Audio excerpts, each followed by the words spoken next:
더불어민주당의 혁신위원회 위원장으로 최재성 전 의원이 임명이 됐고요. 그다음에 바른정당이나 뭐 자유한국당 유석춘 혁신위원장 이렇게 지금 활동을 하고 있죠. 네. 그래서 아마 정당별로 혁신위원회는 뭐 때때로 이렇게 혁신위원회를 만들어서 혁신안을 발표하고. 때때로가 뭐예요? 왜 때때로? 이게 뭐 어려울 때 하는 거 아니에요? 네, 어려울 때 하는 거죠. 아니, 근데 그러니까 우리 당은 좀 잘 나가는데 왜 하죠, 그거? 때때로라 하는 것은 뭐냐면 네. 큰 선거를 앞두고도 합니다. 지방선거가 앞에 네, 있으니까. 네. 그래서 지금 이제 대선 이후에 예를 들면 국민의당이라든가 비대위가 있죠. 자유한국당 이런 데는 이제 대선 패배의 후유증을 딛고 네. 다시 한번 우리 일어나자. 예. 이런 차원에서 이제 하는 혁신위원회가 있고 당이 위기에 처했을 때 하는 혁신위원회 있고요. 또 하나는 큰 선거를 앞두고 당이 변모되는 모습을 보여주자.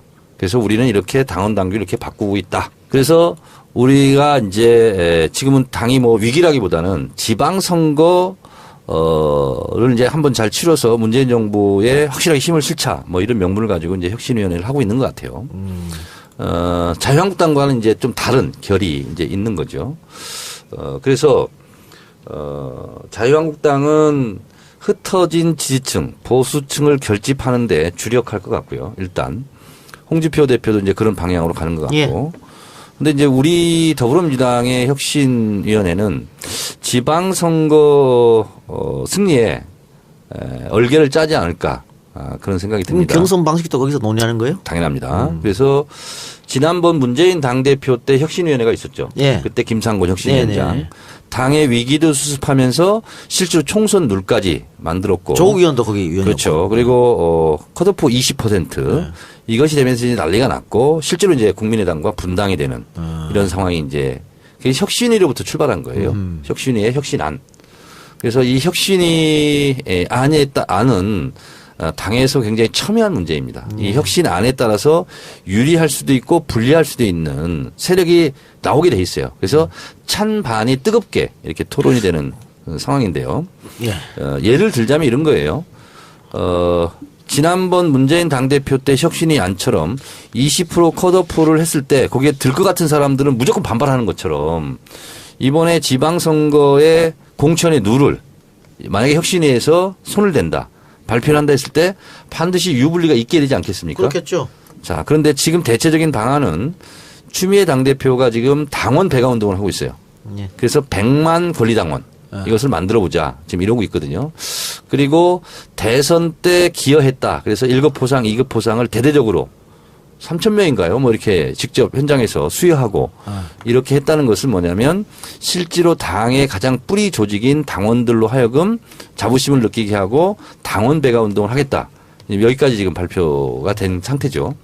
그렇다면 앞으로 권리당원들을 실제로 많이 늘리겠다는 것은 권리당원의 권리를 인정하겠다는 거예요.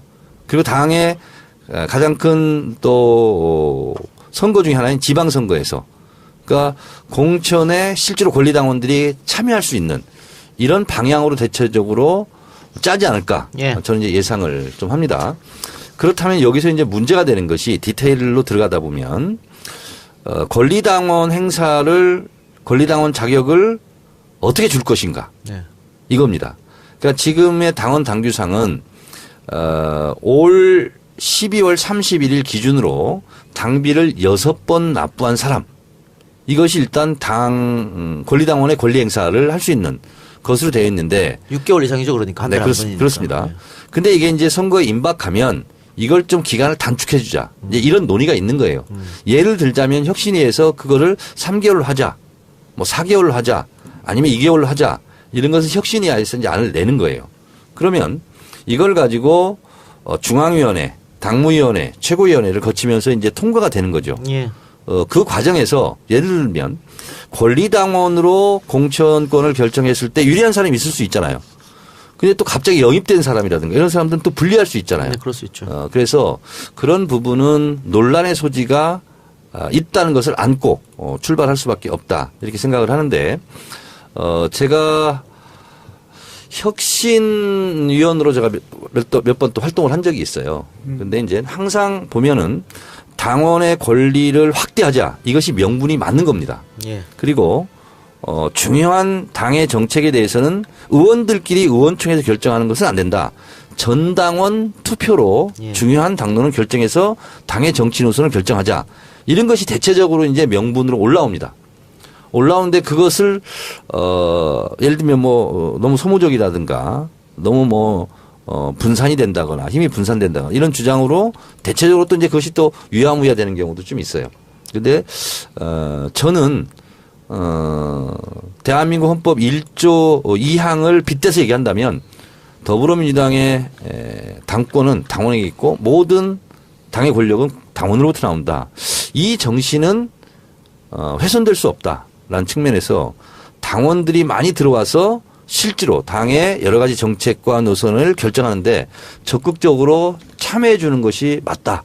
이렇게 생각합니다. 예.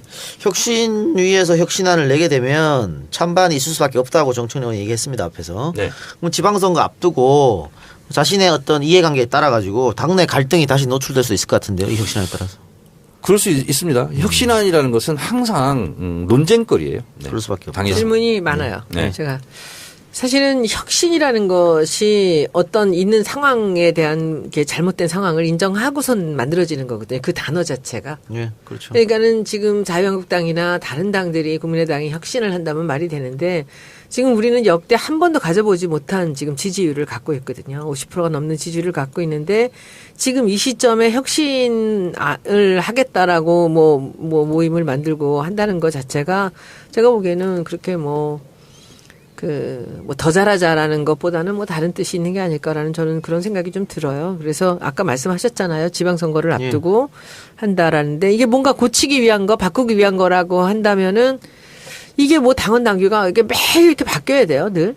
저는 얘기 들어와서 몇 번을 저는 봤는데 이렇게 보시면 될 것 같아요. 헌법인데 일신, 법률이고. 우일신 한다. 이렇게 생각하시면 될 것 같고 예를 들면 이런 거예요. 제가 콕 집어서 말씀을 드리면 당대표 선거를 나가요. 지금의 당원 당규는 뭐냐면 중앙위원회에서 컷오프를 결정합니다. 국회의원 플러스 지역위원회 플러스 중앙위원회 한 400~500명. 그런데 권리당원도 같이 여기 참여하자. 예. 당원의 권리 확대를 하자.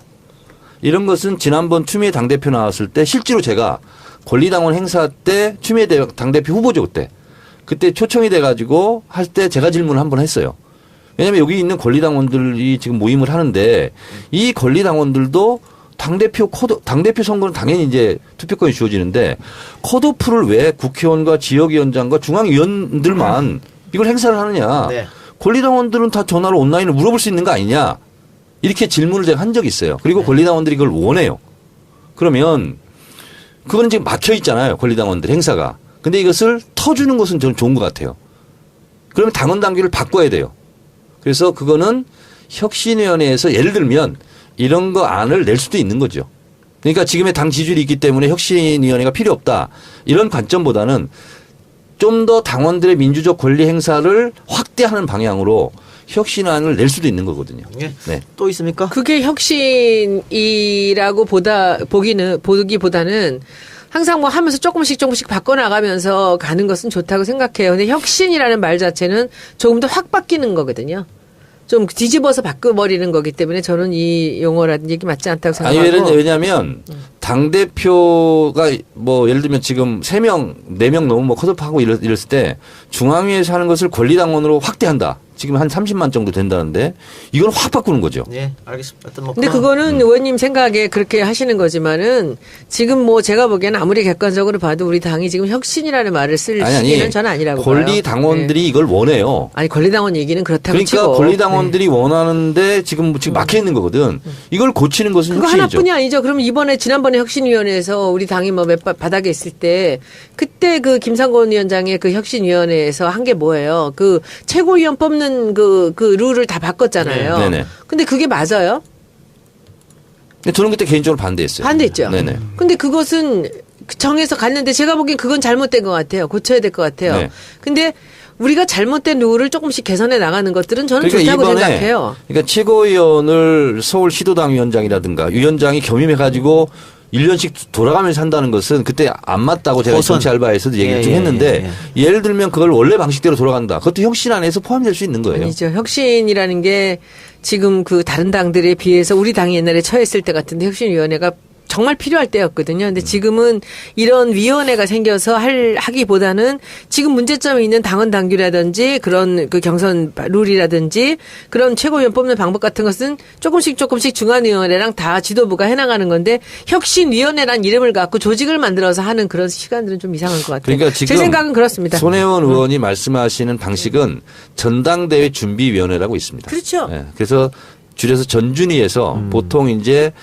지방선거라든가 전당대회라든가 이런 경우 전당대회 같은 경우는 거기서 이제 결정을 해요. 최고위가 있잖아요. 자, 늘 그런데 일주일에 3번 만나는. 전당대회는 전당대회 준비위원회가 있는데 지방선거가 앞두고는 반드시 꾸려질 게 뭐냐면 지방선거 기획단이 꾸려집니다. 그치, 그거 있으면 좋을 것 같아, 저는. 그 기획단에서 대체적으로 지방선거를 어떻게 치를 것인가 하는 부분은 전략 전술 부분이에요. 자, 그런데 당원 당규를 바꾸는 부분은 지방선거 기획단하고는 좀 달라요. 근데요, 지금까지 당원 당규를 이렇게 혁신위원회 같은 게 없을 때도 계속 바꿨어요. 문재인 대표 있을 때도 당원 당규 바꾸는 회의가 있었고 중앙위원회 소집을 했고 이런 게 있었잖아요. 손혜원 의원은 한 1년, 6개월, 2년 정도 있었잖아요. 근데 그 전에도 혁신위원회는 계속 있었어요. 그래, 알겠습니다. 당이 어렵든 안 어렵든. 네, 하여튼 두 분의 어떤 엇갈린 내용은 잘 알겠고요. 또 청취자들 충분히 이해했으리라 보고 지금 문제는 더불어민주당 전국에 있는 지역위원장 공석이 된 곳이 많아요. 한 25곳 혹은 30곳이라 그래요. 그래서 빨리 임명을 해야 조직이 꾸려지는 거 아니겠습니까? 그런데 이것도 또 경쟁이 될 수 있거든요. 아, 그 당연하죠. 당연하잖아요. 그래서 시원하죠. 예, 지금 추미애 대표가 조강특위를 열겠다 이런 얘기를 한 것 같은데 이거는 혁신이하고는 상관없는 거죠. 그건 상관이 없고요. 예. 지금 말씀하셨으니까 이제 제가 또 한번 생각나서 말씀드리는데 2011년인가 10년인가 예. 제가 그때도 18대 원회 때인데 그때 혁신위원회가 꾸려졌었어요. 예. 그때가 천정배 혁신위원장이었어요. 그때 제가 고쳐놓은 게 하나 있어요. 뭐냐면 그 전까지는 뭐냐면 지역위원장은 다 경선이에요. 그래서 제가 그것은 국회의원이 그때 아닐 때 원외 지역위원장일 때 18대 국회 때 그러니까 제가 주장을 한 게 하나 있어요. 뭐냐면 당원보다 더 상위 개념인 더 광의의 개념인 국민들이 현역 국회의원으로 지역구 의원을 선출했는데 그 현역 의원은 지역위원장으로 자동으로 겸임하는 게 맞다. 그것은 좀 소모적이다. 그래서 이미 유권자한테 심판을 받고 평가를 받은 현역 국회의원은 지역위원장에 그냥 겸임하는 걸로 자동직으로 하는 걸로 하자. 예. 그래서 그건 제가 주장해서 그건 혁신안에서 만들어져 가지고 지금 현역 국회의원들은 경선이 없이 그냥 예. 지역위원장이 되는 거예요. 예. 근데 경선이- 이걸 가지고 또 문제 제기하는 사람도 있어요. 찬반이 있다고 그랬잖아요. 근데 저는 그게 맞는 것 같아서 예, 예. 그건 제가 주장을 했죠. 근데 그 부분도 또 제가 궁금한 게 이게 경선이 없이 지역위원장이 된다라는 것은 지역위원장이 될 때까지를 얘기한 거지 그 다음 선거를 얘기하는 건 아니죠. 당연하죠. 예. 그러니까 국회의원이 뽑혀 지역구 국회의원이 됐어요. 그러면 그 순간 지역위원장도 맡아야 된다는 맡아야 거죠. 그거는 맞는 것 자, 같아요. 그런데 그 다음 총선에서 경선은 다시 해야지. 다시 지역위원장을 내려놓습니다. 그렇죠. 예, 그럼 그래야지. 다시 그냥 공정한 경선을 맞붙어야죠. 위해서. 네, 그렇습니다. 맞붙고 지금 이제 그 지역위원장 공석이 된 곳은 청와대 이제 비서관을 자리를 옮긴 전직 의원들. 요게 이제 다 이제 사고지구당이 된 거잖아요. 네. 옛날 말로 하면 사고지구당입니다. 그렇게 됐기 때문에 이것을 중앙특위를 열어서 어떻게 결정하겠다. 근데 이것도 그럼 어떻게 경선으로 합니까 이거는? 그건 대체적으로 경선이 원칙입니다. 이제 조직 강화 특별위원회라고 예, 또 중앙특위. 있어요. 예. 중앙특위에서 하는데 보통의 경우는 중앙특위 위원장으로 안 불러요? 중앙특위 위원장은 당연직으로 사무총장이 하게 돼 있습니다. 아, 그래요? 예. 그래서 하는데 이제 심사도 하고 이제 해요. 중앙특위 위원들이. 근데 대체적으로 청와대를 갔거나 아니면 예를 들면 무슨 장관이 된 사람도 그런가? 장관이 되거나 이런 예. 경우는 대체적으로 그냥 유임 예, 예. 내지는 뭐 공석으로 그냥 남겨두고 직무대행 체계로 보통 가죠. 네. 그래, 알겠습니다. 이것도 조금 어쨌든 지켜봐야 될 것 같고요. 네. 어쨌든 뭐 지역위원장이 빨리 꾸려져야 이거 지방선거 있을 때도 조직이 꾸려지고 선거에 도움을 줄 수 있으니까 네네. 얘는 원활하게 빨리 꾸려졌으면 하는 생각이고 지금 그 국민의당 같은 경우에는 국민의당이 아니고 국민의당은 지금 지방선거에 지자체당이 거의 없죠. 그렇죠. 거의 없고 네네. 바른정당 같은 경우에는 경기도지사, 제주시장, 제주도지사, 경기도지사하고 제주지사 거기는 두 자리는 반드시 수성하고 싶어 할 거예요. 바른정당 같은 경우. 아니 그러니까 남경필 지사는 판도라에 한번 나와서 네. 본인은 나가겠다고 얘기하더라고요. 그러니까. 나가겠다는 게 재선 도전 그렇죠. 그렇죠. 그리고 경기지사 쉽지 않을 텐데.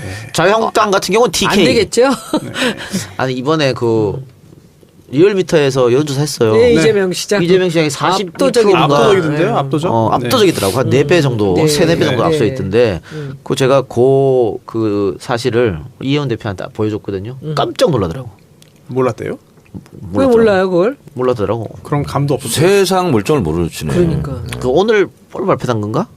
아니야 어제. 어제 발표한 건가? 어제 거예요? 제가 몰라. 오늘 받아서 들었네. 모르고 있더라고. 그래 어쨌든 오늘 받은 것 같아요. 민주당이 승리한다는 것은 민주당이 지금 갖고 있는 지자체 자치단체장은 사수하고 반대편이 갖고 있는 거 뺏어가야 되는 거 아니겠습니까?